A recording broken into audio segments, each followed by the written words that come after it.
Have you ever watched a race? Imagine runners at the starting line. Their muscles are tense.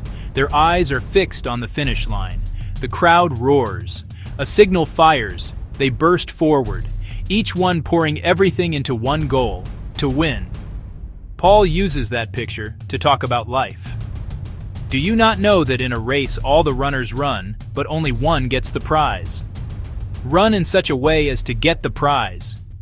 He's not saying only one can succeed in Christian life. He's inviting us to see life not as a casual stroll, but as a race with meaning. Live with intention, direction, and purpose. The theme: temporary prize versus lasting purpose. We chase shiny prizes that don't last.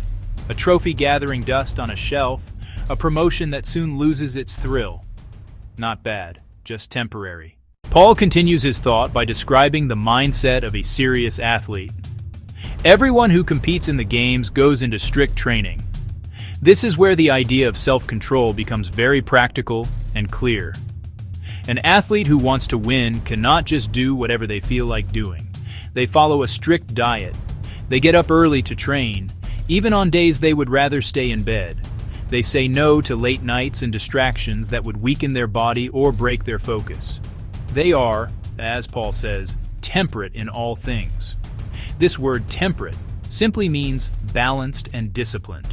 It is about making wise choices over and over again.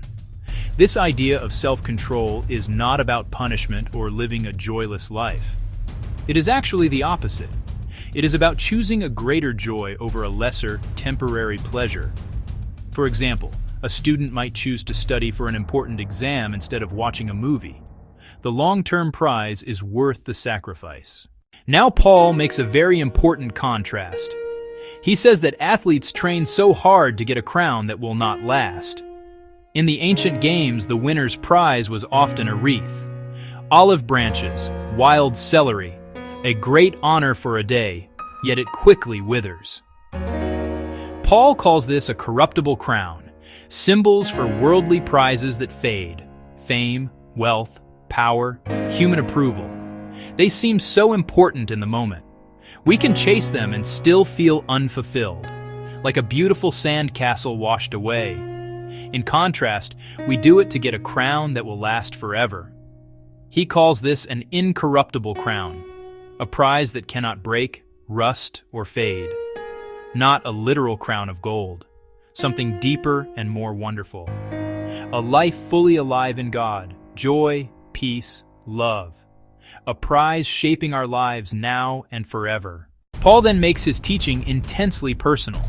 He declares, "Therefore, I do not run like someone running aimlessly. I do not fight like a boxer beating the air." This is a powerful statement of purpose. Paul is saying that his life is not random or confused. He knows exactly why he is running and what he is fighting for. He is not just shadow boxing, swinging at nothing. Every action has a target. Faith becomes a clear, steady commitment directing everything. No, I strike a blow to my body and make it my slave, so that after I have preached to others, I myself will not be disqualified for the prize. Strong athletic language, yet not about harming the body. He means mastering desires, appetites, impulses. Bringing the body, mind, and spirit into alignment with the good news. Live what we preach.